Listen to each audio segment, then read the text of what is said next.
Video clase del sistema respiratorio. El sistema respiratorio se compone de vías respiratorias superiores que comienzan en pirámide nasal, después continúa hacia posterior con las cavidades nasales, las primeras dos porciones de faringe, que corresponde a la nasofaringe, bucofaringe, y las vías respiratorias superiores terminan en laringe. Mientras que las vías respiratorias inferiores comienzan en tráquea.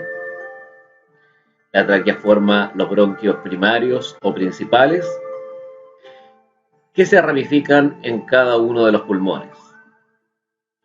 Otra forma de clasificar al sistema ventilatorio o respiratorio corresponde en vías de conducción.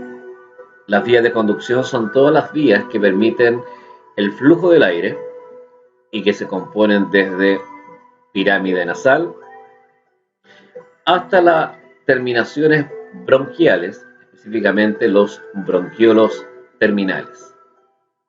Hasta ahí solamente se conduce aire y posteriormente vienen las formaciones que se conocen como bronquiolos respiratorios, sacos alveolares y alvéolos, que se conocen como vías de intercambio o también las vías de la hematosis.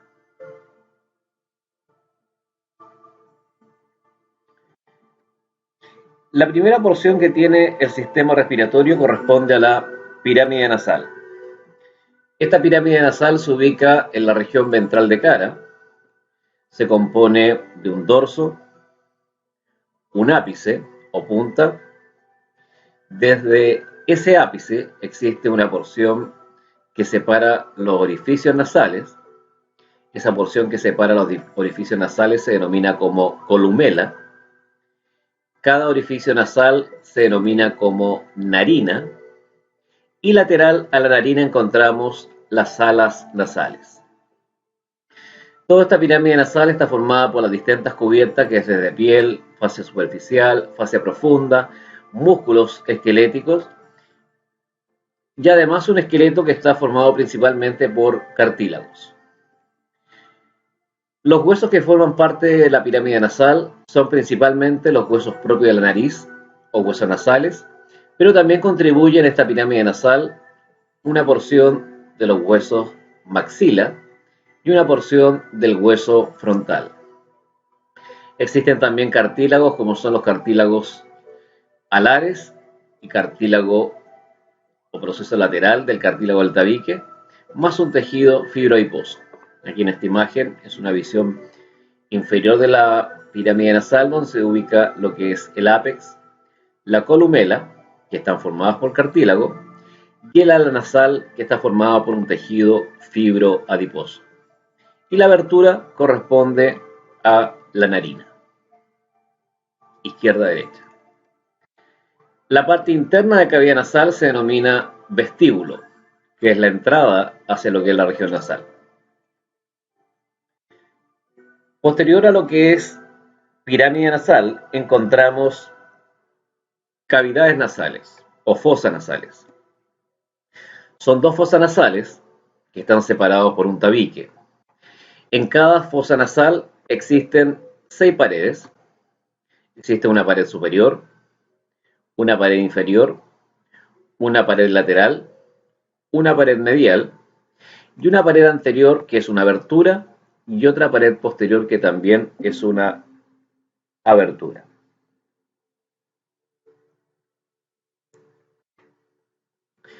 En esta imagen, que es de una sección medio sagital, podemos observar los elementos que forman la pared superior, que están formados principalmente por 3 huesos. Una porción nasal del hueso frontal, la lámina cribosa del hueso etmoides, y por último, el cuerpo del hueso efenoides. La pared inferior es lo que permite separarla de cavidad bucal y está formada por los dos huesos, que es maxila, y además por el hueso palatino. La pared lateral se compone de los relieves que corresponden a las conchas nasales: concha nasal superior, concha nasal media y concha nasal inferior. Entre la concha nasal superior y la media se ubica el meato superior. Entre la concha nasal media y la concha nasal inferior se ubica el meato medio. Y entre la concha nasal inferior y la pared inferior de cavidad nasal se ubica el meato inferior. Estos meatos son orificios que permiten el drenaje principalmente de cavidades que tienen algunos huesos neumáticos, que son los senos paranasales, y también el drenaje del sistema lacrimal. Podemos ver que al sacar la mucosa hay varios huesos que están formando la pared lateral. Ahí vemos el etmoides, que tiene dos prolongaciones que son las conchas nasales superior y media. Un hueso independiente que es la concha nasal inferior. La maxila, el palatino y una porción del hueso lacrimal. La abertura anterior de cavidad nasal se denomina atrio, mientras que la abertura posterior de cavidad nasal se denomina coana, que la comunica con la nasofaringe, mientras que el atrio comunica con el vestíbulo de cavidad nasal.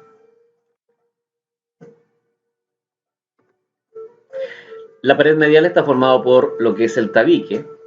Este tabique está formado principalmente por tres elementos que corresponden a la lámina perpendicular del hueso etmoides, al hueso vomer y al cartílago septal o cartílago del tabique. Todos estos elementos de lo que son pirámide nasal están recubiertos por lo que es el epitelio respiratorio. El epitelio respiratorio no es otra cosa que un epitelio pseudoestratificado que tiene células caliciformes.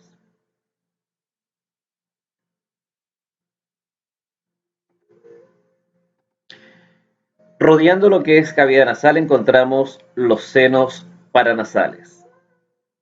Un seno paranasal corresponde a la cavidad que posee un hueso neumático. En esta imagen tenemos el seno maxilar, que es la cavidad del hueso neumático, que es la maxila. Tenemos las celdillas etmoidales, que son las cavidades neumáticas del hueso etmoides. El seno esfenoidal, que corresponde a la cavidad que posee el hueso esfenoides. Y el seno frontal, que es la cavidad neumática que posee el hueso frontal. Estas tres cavidades van a desembocar hacia lo que es cavidad nasal, ocupando principalmente lo que se denominan como meatos. La función que tiene un seno paranasal principalmente es para disminuir el peso de los huesos de la cara y además contribuye a formar una resonancia para lo que es el habla. Además tenemos el conducto lacrimonasal, que este conducto permite drenar todo lo que es la lágrima del globo ocular hacia el meato nasal inferior. Así tenemos que la fosa nasal cumple distintas funciones. Dentro de sus funciones está, al estar formado por un epitelio respiratorio que está muy vascularizado, su tejido conjuntivo que está en la parte más inferior, cumple funciones de filtrar el aire, entibiar el aire, humidificarlo, es decir, humedecerlo, y además con la presencia de las conchas nasales o cornetes permite generar turbulencia que permiten que las partículas queden adheridas al moco que secretan las células caliciformes que forman el epitelio pseudoestratificado. Pero además en la cavidad nasal encontramos un epitelio que se denomina como olfatorio, que se ubica principalmente en la parte más superior de cavidad nasal y parte de la concha nasal superior. Este epitelio está formado por células sensoriales que son capaces de captar estímulos que son de nivel químico, que son partículas odoríferas, y que van a contribuir estas células receptoras a detectar esos estímulos químicos y generar la primera conducción hacia lo que es el sistema olfatorio. Muchas veces todo lo que es epitelio olfatorio se le denomina como pituitaria amarilla, y lo que corresponde al epitelio respiratorio de cavidad nasal se le denomina como pituitaria roja.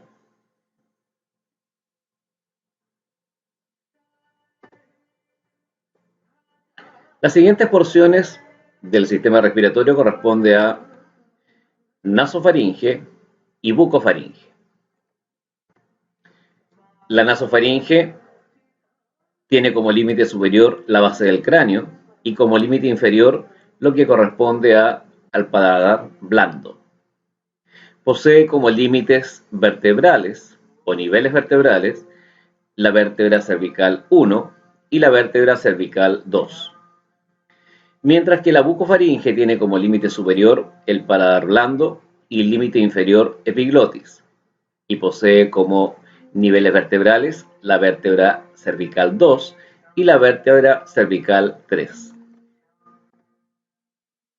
Acá podemos ver una vista posterior de laringe que ha sido abierta previo retiro de todo lo que es columna vertebral, y se ve específicamente la abertura, que son las coanas, separadas por el tabique, y ahí se ven las prominencias, que son las conchas nasales media e inferior. Y acá se ve la abertura que tiene lo que es la bucofaringe hacia cavidad bucal, que es lo que se conoce con el nombre de istmo de las fauces. La nasofaringe tiene por superior una estructura linfática que se conoce como tonsila faríngea. En su pared lateral posee una serie de plegamientos, un pliegue hacia posterior que se denomina como salpingo faríngeo y un pliegue anterior que se denomina como salpingo palatino. Ambos pliegues se unen por superior y forman el rodete, que está separando un orificio que se denomina como meato de la tuba auditiva o trompa de Eustaquio. A través de este meato se comunica la nasofaringe con el oído medio para regular lo que son las presiones del tímpano. Lo que es bucofaringe posee hacia lateral todos los elementos que conocimos en el sistema digestivo como el istmo de las fauces, es decir, un pliegue anterior que es el palatogloso, un pliegue posterior que es el palatofaringeo, una porción más superior que es el paladar con la úvula, una porción lateral que es la tonsila palatina que está entre los pliegues y una porción inferior que es la tonsila lingual. La faringe solamente tiene la función, en lo que se refiere al sistema respiratorio, de permitir el ingreso del aire hacia las vías respiratorias, pero además otorga una resistencia a la salida del aire para participar en lo que es el habla o fonoarticulación. La siguiente porción es laringe. Laringe ya la encontramos en el cuello, ocupando los niveles vertebrales de C3 a C6, y se ubica ventral a la porción laringea, laringofaringe, que es una porción de la faringe que es del sistema digestivo. Esta laringe se relaciona lateralmente con dos vasos importantes como es la arteria carótida y la vena yugular, y se relaciona hacia ventral con la glándula tiroides y una serie de músculos que traccionan hacia superior e inferior un hueso que se ubica superior a ella, que es el hueso hioides. La laringe está formada por una serie de cartílagos que articulan entre sí. Hay un cartílago que se denomina tiroides, que se ubica anterolateral, un cartílago que la rodea totalmente, que se denomina como cartílago cricoides. Por dorsal hay unos cartílagos triangulares, donde se unen las pliegues vocales o cuerdas vocales verdaderas que se denominan como cartílagos aritenoides y un cartílago que queda hacia superior que se denomina como epiglotis. Epiglotis va a cumplir una función como de válvula para evitar de que el alimento ingrese hacia la vía laríngea. Tiroides y cricoides están articulados para permitir los movimientos de laringe durante la deglución, y estas articulaciones se denominan como cricotiroideas. Los cartílagos aritenoides están articulados con cricoides y estos permiten el movimiento de las cuerdas vocales verdaderas o pliegues vocales durante la fonación, y estas articulaciones se denominan como cricoaritenoideas. Por lo tanto, las articulaciones cricoaritenoideas y cricotiroideas son las articulaciones sinoviales más relevantes que tiene la laringe. También hay una serie de ligamentos y membranas que posee la laringe. Vemos una membrana que articula al hueso yoides, al cartílago tiroides, que es la membrana tiroideoidea. Existe una membrana que articula al cartílago cricoides con el cartílago tiroides y esa membrana se denomina membrana cricotiroidea. Y hay una membrana que articula al cartílago cricoides con el primer cartílago traqueal y que se denomina como membrana cricotraqueal.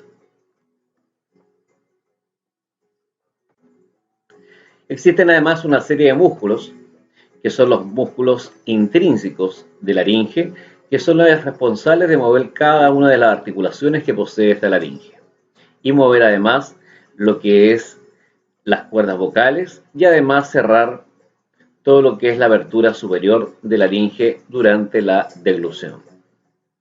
Si hacemos un corte longitudinal de laringe, vamos a observar que existen tres regiones principales. Una región superior, que se denomina vestíbulo, una región donde están los pliegues o cuerdas vocales, y una región que se denomina como región infraglótica o subglótica.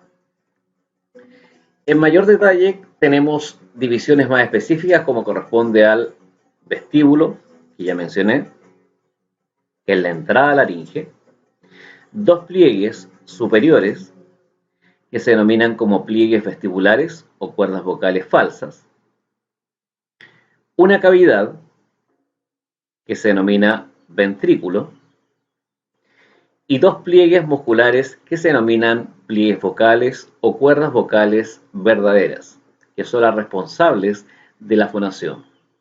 Entre un pliegue vocal y otro existe un espacio que se denomina glotis. Por lo tanto, el ventrículo se ubica entre un pliegue vestibular y un pliegue vocal. Inferior a lo que es la glotis, encontramos la región subglótica o infraglótica.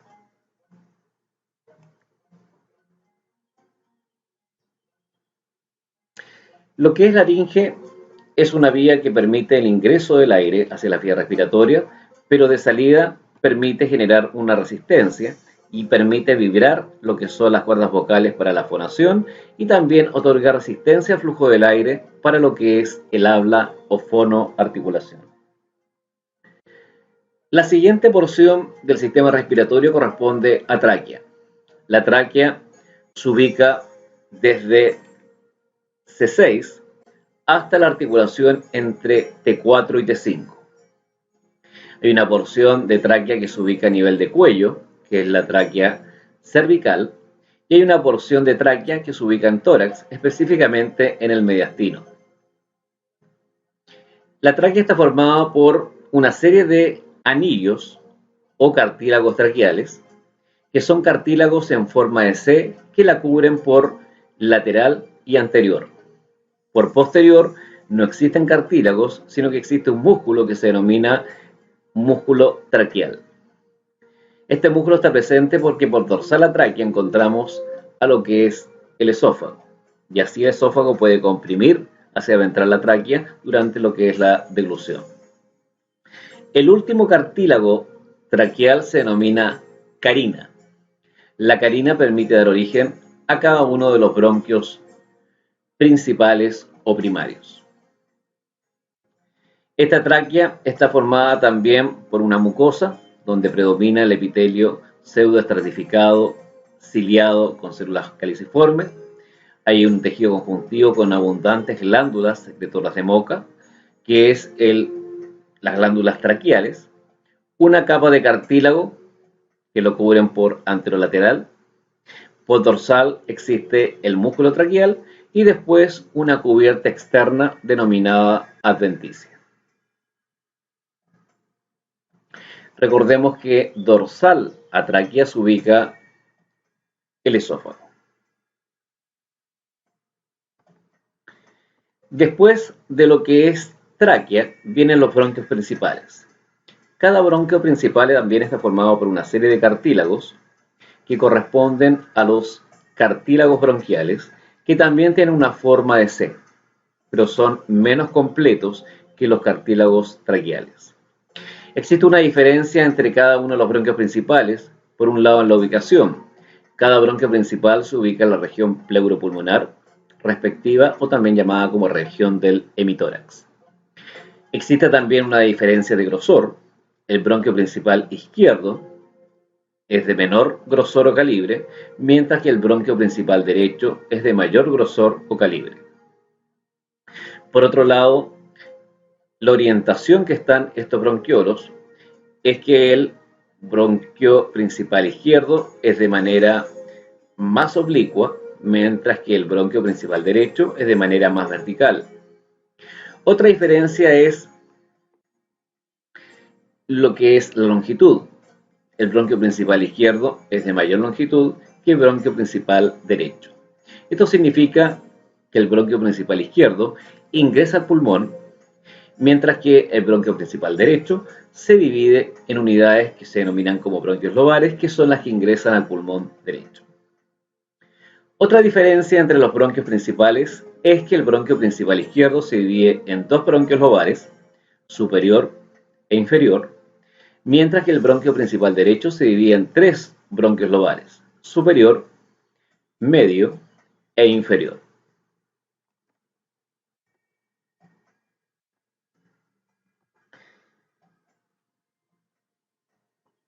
Los últimos componentes del sistema respiratorio son los pulmones y que están ubicados a nivel de lo que es cavidad torácica.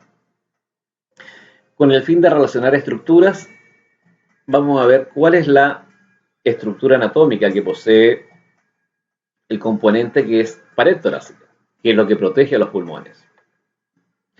La pared torácica está formada por una capa que es la más superficial, que es la piel, en la cual en la piel van a existir una serie de relieves que generan, por ejemplo, las clavículas o el esternón, o el relieve que generan los cartílagos costales, que se denomina como reborde.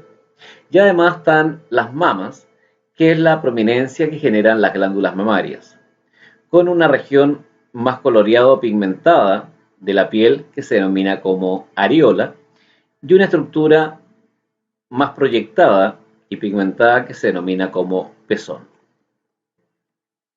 Si retiramos la piel nos encontramos con la fase superficial, que está asociada a tejido adiposo. Retiramos la fase superficial y nos encontramos con la fase profunda, que está asociada a un tejido conectivo con venas superficiales, terminaciones nerviosas, linfáticos y algunas pequeñas ramas arteriales. En esta fascia profunda encontramos la glándula mamaria. Glándula mamaria que está desarrollada en la mujer y que está formada por una serie de lóbulos, que cada lóbulo es una porción secretora que forma un conducto que desemboca a nivel del pezón. Esta glándula está fija a lo que es la fascia profunda a través de tejido adiposo y ligamentos. Ahí observamos solamente lo que es la fase profunda, retirando lo que es glándula mamaria. Al retirar la fase profunda observamos los músculos que están asociados a lo que es tórax, como son músculos deltoides, que son los músculos que forman la región del hombro, el músculo pectoral mayor, que es un músculo triangular, y unas pequeñas prominencias de otro músculo que se denomina como serrato anterior, y otro músculo que está cubierto por el pectoral mayor que se denomina como pectoral menor. Todos estos músculos que he mencionado se conocen muchas veces con el nombre de músculos extrínsecos de tórax, es decir, que no pertenecen directamente a lo que es la región torácica. Al retirar los músculos extrínsecos, podemos observar los huesos, el esternón, más las costillas.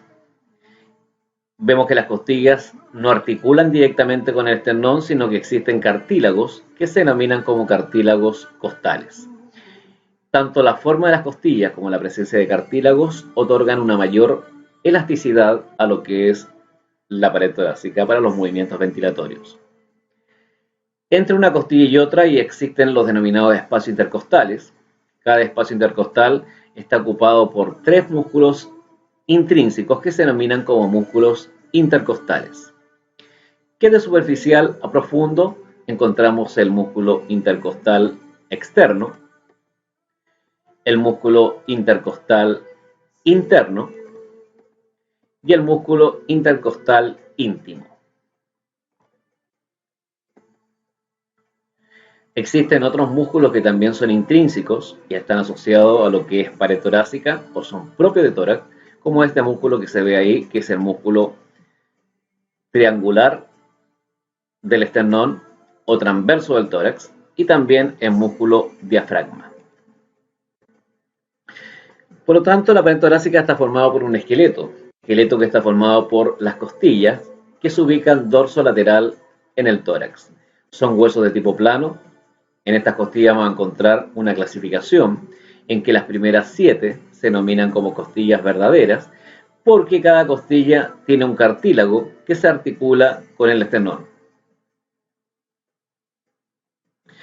De la octava a la 10ª tenemos las costillas que se denominan falsas, porque esas costillas, si bien tienen un cartílago, ese cartílago se articula al suprayacente o cartílago superior. Por lo tanto, terminan articulándose con el 7º cartílago costal, que es el que se articula con el esternón. Y por último tenemos las costillas flotantes, que si bien tienen un pequeño cartílago costal, ese cartílago no se articula con el esternón. Entonces, de acuerdo a esto es que se consideran estos nombres de costillas verdaderas, las que tienen un cartílago que articula con el esternón, costillas falsas, que tienen un cartílago que articula con el cartílago superior, y costillas flotantes, que son las que no articulan con otros cartílagos ni con el esternón. Tenemos en la parte anterior lo que es el esternón, con una porción superior que se denomina manubrio, una porción media que se denomina cuerpo y una porción inferior que se denomina como proceso o apófisis sifoides.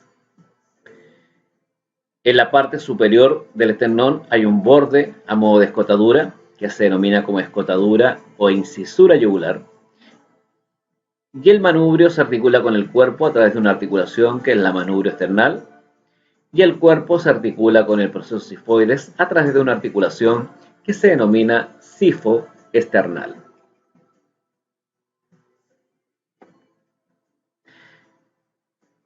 Todo lo que es pared torácica internamente con sus músculos está revestido y separado de las pleuras por una fascia que se denomina como fascia endotorácica. Así, aquí tenemos la estructura de todos los elementos que se ubican de superficial a profundo en lo que es la pared torácica. La piel como el elemento más superficial, la fascia superficial asociado a tejido adiposo, la fascia profunda asociado a distintos vasos, los músculos, tanto extrínsecos como intrínsecos, y aquí vemos los 3 músculos que forman el espacio intercostal, externo, interno e íntimo. Vemos que entre el intercostal interno y el íntimo, cercano a la costilla, se ubica la vena, la arteria y el nervio intercostal. Vemos las costillas cortadas transversalmente. Y por último, el elemento más profundo de la pared torácica, que es la fascia endotorácica de tejido conjuntivo. Después de eso viene lo que es la cavidad torácica, donde en esta imagen encontramos las dos pleuras, más la estructura del pulmón. Un músculo que divide lo que es cavidad torácica del abdominal es el músculo diafragma. Este músculo es esquelético, es el principal inspirador, posee una porción carnosa muscular que se inserta a nivel de lo que es el esternón como porción esternal, se inserta en las costillas como porción costal y en las vértebras lumbares como porción lumbar. Y posee una porción que se denomina fibrosa, que se denomina como tendón central o centro frénico. Este diafragma es atravesado por la vena cava inferior en el tendón central, por el esófago, por la porción carnosa.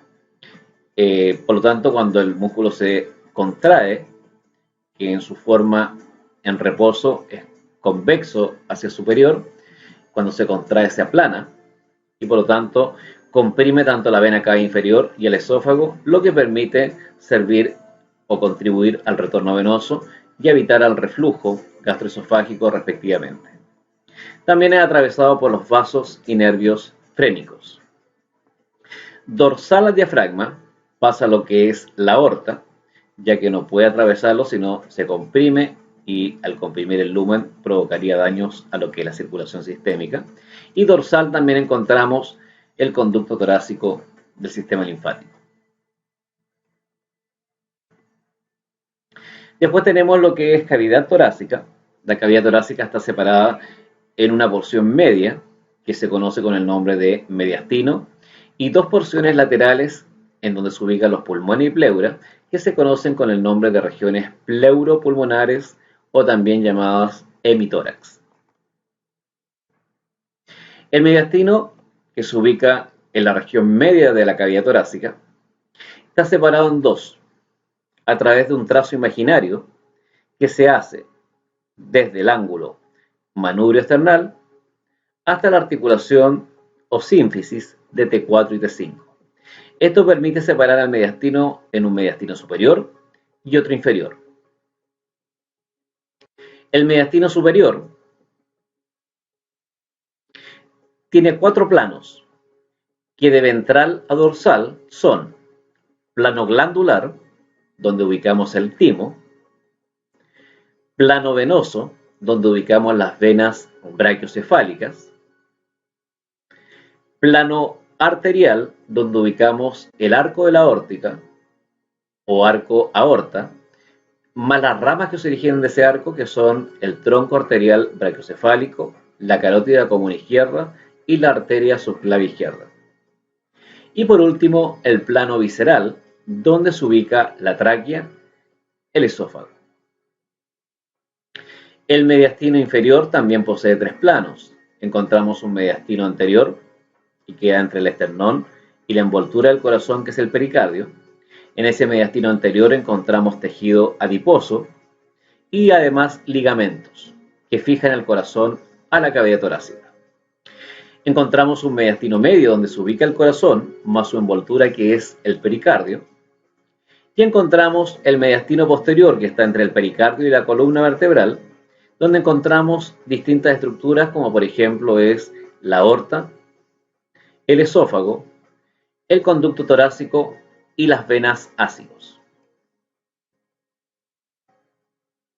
Inferior, el mediastino está limitado por el músculo diafragma. Y ahí observamos lo mismo. Acá observamos el plano glandular del mediastino superior con el timo, el plano venoso con la vena cava superior y las venas brachiocefálicas, el plano arterial con el arco de la aorta, el tronco arterial brachiocefálico, la arteria carótida común izquierda y subclavia izquierda, y por último lo que es el plano visceral con la tráquea y el esófago. Y en el mediastino inferior encontramos el mediastino anterior con el tejido adiposo y ligamentos, el corazón más todo lo que es el pericardio, y además hacia posterior el mediastino posterior con el esófago y lo que es la aorta, y también está el conducto torácico y ácidos.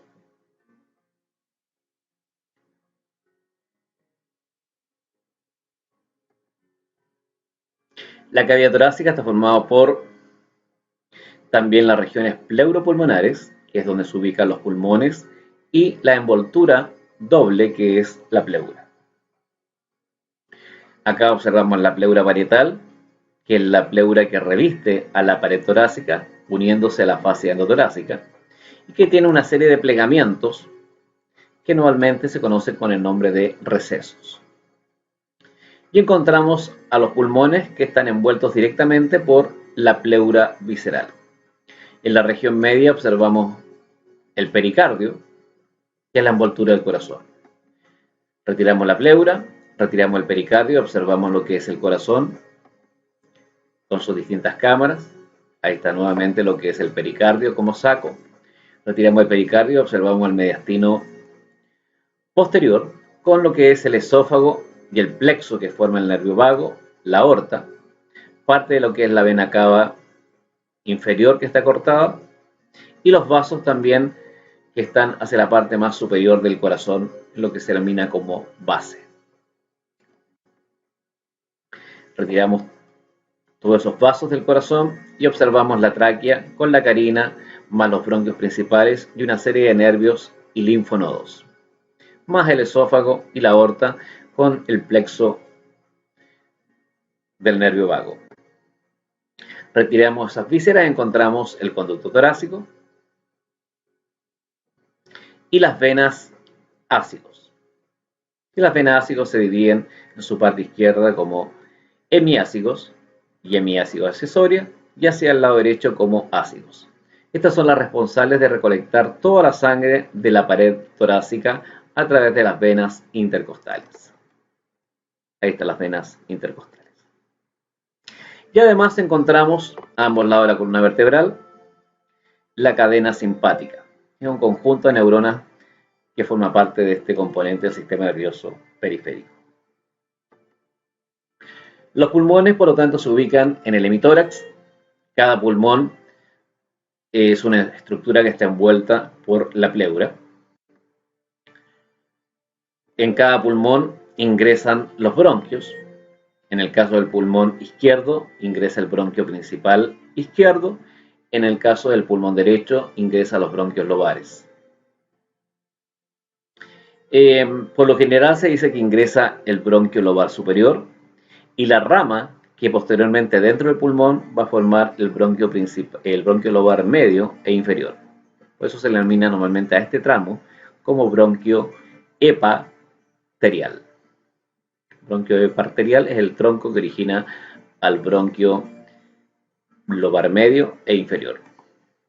Cada bronquio lobar se divide en pequeñas ramas que son los bronquios segmentarios. 10 bronquios segmentarios por el pulmón derecho y 8 a 9 bronquios segmentarios por el pulmón izquierdo. Cada pulmón externamente se compone de una porción superior redondeada que se denomina ápice, una porción inferior cóncava que se denomina base o también llamada cara diafragmática,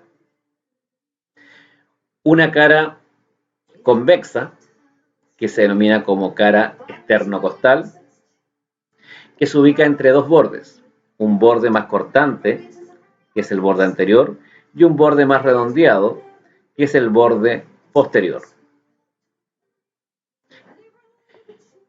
Y existe además una cara medial o mediastínica, donde encontramos una estructura que es el ingreso y salida de elementos, que es el hilio pulmonar.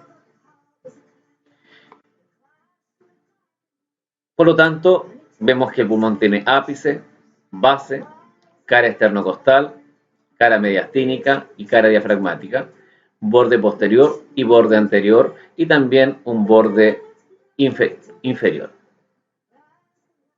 Encontramos también que externamente posee por la cara mediastina el hilio pulmonar, posee dos cisuras en el caso del pulmón derecho y una cisura en el caso del pulmón izquierdo. El pulmón izquierdo, la cisura es la oblicua, que separa un lóbulo superior de un lóbulo inferior. En el pulmón derecho existe la cisura oblicua, pero además se agrega lo que es la cisura horizontal, separando el lóbulo superior el medio e el inferior. Acá observamos esquemáticamente lo que es la división del pulmón, el ápice, la base, cisura oblicua, horizontal, lóbulo superior, medio inferior, el pulmón izquierdo con su ápice base, una proyección que tiene el pulmón que forma una especie de escotadura, donde se ubica el corazón, que es la escotadura cardíaca, una proyección que también se denomina como língula, y la cisura oblicua que divide el lobo superior del inferior.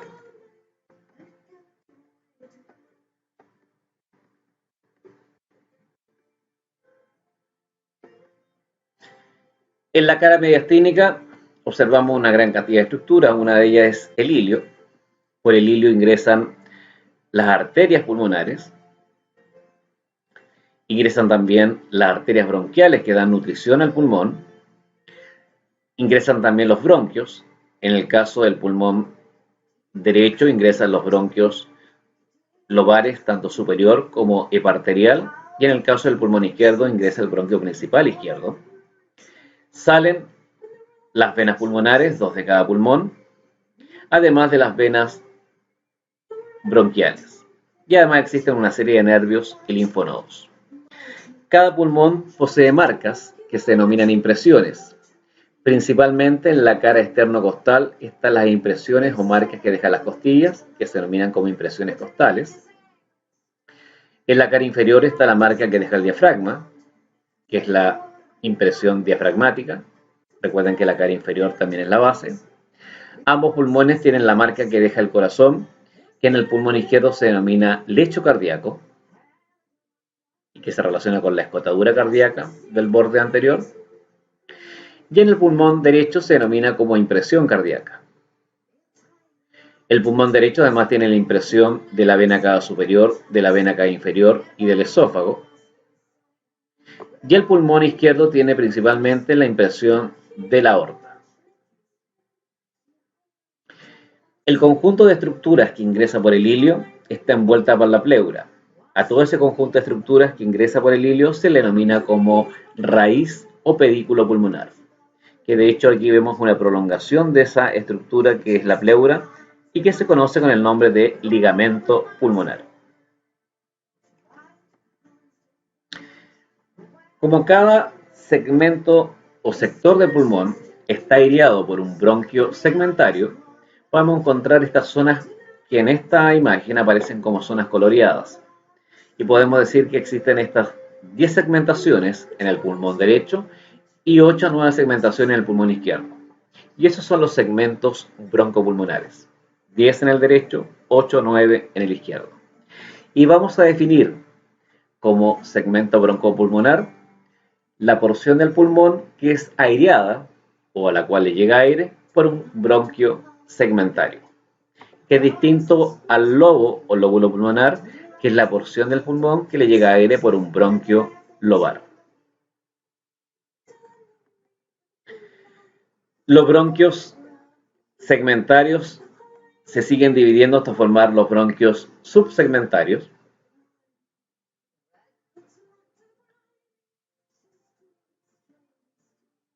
Hasta formar 15 divisiones o generaciones de divisiones. Y después vienen lo que son los bronquiolos, que son estructuras de menor calibre. Un bronquiolo se diferencia de un bronquio, primero porque el bronquiolo tiene menor calibre. Segundo, porque el bronquiolo tiene un tejido muscular y no tiene cartílago. Eso le permite disminuir su diámetro, lo que se denomina como broncoconstricción o broncodilatación, se disminuye o aumenta su diámetro. Y además el bronquiolo no posee glándulas. Los bronquiolos son diversos. Los menores se denominan como bronquiolo terminal, que es la última porción del sistema de conducción por donde está ingresando el aire. Los bronquiolos terminales se dividen en bronquiolos respiratorios, que ya es porción de intercambio. Los bronquiolos respiratorios se dividen en sacos alveolares y alveolos. Por lo tanto, vamos a tener una unidad funcional en el pulmón que se denomina como acino. Acinos son el conjunto de bronquiolos respiratorios que se originan de un bronquiolo terminal. Por lo tanto, el acino es una unidad de intercambio. Este conjunto de bronquiolos respiratorios, alveolos, sacoalveolares, que es el acino, va a estar altamente vascularizado para permitir la hematosis o el intercambio gaseoso. Y ahí vemos la potente vascularización. Diferencias en cuanto a lo que es la histología. Vemos que desde lo que es la fosa nasal hasta lo que es el bronquio, vamos a encontrar que el epitelio que posee la mucosa es un epitelio pseudoestratificado, ciliado, con células caliciformes, y que está apoyado en tejido conjuntivo que posee glándulas específicas secretoras de moco, y que existe una capa media que es de cartílago y una capa más externa que es tejido conjuntivo. Los bronquios ya a nivel subsegmentario comienzan a disminuir su tamaño de células, ya son, en vez de ser un epitelio pseudoestratificado, pasan a ser cilíndricas y después pasan a ser células cúbicas, para que así ya en los bronquiolos haya solamente células cúbicas. De hecho, el nombre más correcto que debería existir acá es principalmente de bronquiolos más que bronquio. Las células tienen cilio, no hay glándulas, no hay células caliciformes, no hay glándulas en este bronquiolo. Y además la capa media no contiene cartílago, sino que contiene células musculares. Y está la capa externa. Y el alveolo está solamente formado por una capa de epitelio plano simple, que es el epitelio más plano que existe, que está apoyada en una lámina basal y que esa se relaciona con el epitelio que está formando el vaso sanguíneo. Acá podemos observar también una diferencia histológica. Vemos cómo va disminuyendo el epitelio en su altura, desde pseudoestratificado hasta ser cilíndrico, hasta pasar a cúbico, hasta terminar en plano. Es plano en los alveolos y es cúbico a nivel de bronquiolos, y es cilíndrico y es pseudoestratificado a nivel de bronquio. Las células caliciformes solamente están presentes hasta los bronquios. Ya en los bronquiolos no hay células caliciformes. Las células tienen cilio hasta los bronquiolos. En los alveolos ya no hay cilios. Las glándulas desaparecen hasta los bronquios. Después no existen glándulas a nivel de bronquiolo y alveolos. El cartílago desaparece en los bronquios. No existe cartílago a nivel de bronquiolos y alveolos. La musculatura lisa se conserva hasta algunos alveolos. En la mayoría de los alveolos no existe musculatura lisa, y las fibras elásticas están disminuyendo en grosor, pero están a lo largo de todo lo que es el sistema ventilatorio, porque es esencial la función de la fibra elástica para recuperar la forma del pulmón después de lo que es la expiración. Recordar que cada alveolo está formado por una capa de células planas que se denominan como neumocitos, específicamente neumocitos tipo 1, que son las que realizan el intercambio gaseoso con el capilar. Existen otras células que son los neumocitos tipo 2, que secretan un líquido que se denomina como surfactante, que evita de que el alveolo se colapse o sus paredes se adhieran por diferencias de presión. Y existen otras células que en esta imagen no aparecen, que son los macrófagos alveolares. Son los tres elementos esenciales de un alveolo. La pleura es una membrana doble. Existe una pleura parietal que se adhiere a la pared torácica, se adhiere al diafragma, se adhiere al mediastino y se continúa con el pericardio. Esa pleura parietal está formada por una serie de plegamientos que se denominan recesos, y que en el hilio se repliega y envuelve al pulmón formando la pleura visceral. Y esta pleura visceral va a ingresar por cada una de las fisuras que posee el pulmón. La pleura es una estructura mesotelial, es decir, está formada por un epitelio plano simple apoyado en una pequeña capa de tejido conectivo. Entre las dos pleuras existe un espacio pleural que permite la disminución del roce entre los pulmones, pero también permite que las pleuras estén adheridas y así mantener una presión negativa que se denomina como presión intrapleural, que facilita la mecánica ventilatoria. Y acá en esta imagen podemos ver la pleura parietal adherida a la fascia endotorácica, al diafragma y mediastino, la pleura visceral adherida al pulmón, que ingresa por cada cisura, y la cavidad pleural que tiene una pequeña lámina de líquido. Estas pleuras se expanden más allá del pulmón y es por eso que forman estos espacios que se denominan como recesos. Cabe destacar que en el pulmón no existen cavidades propiamente tal, sino que se habla de sectores funcionales del pulmón, donde están concentrados principalmente los alvéolos y fibra elástica, que se conoce con el nombre de parénquima. Y existe una porción que es donde están los bronquiolos, los bronquios y tejido conectivo, que se denomina como estroma. ¿Ya? Y estos vasos sanguíneos del pulmón tienen doble circulación.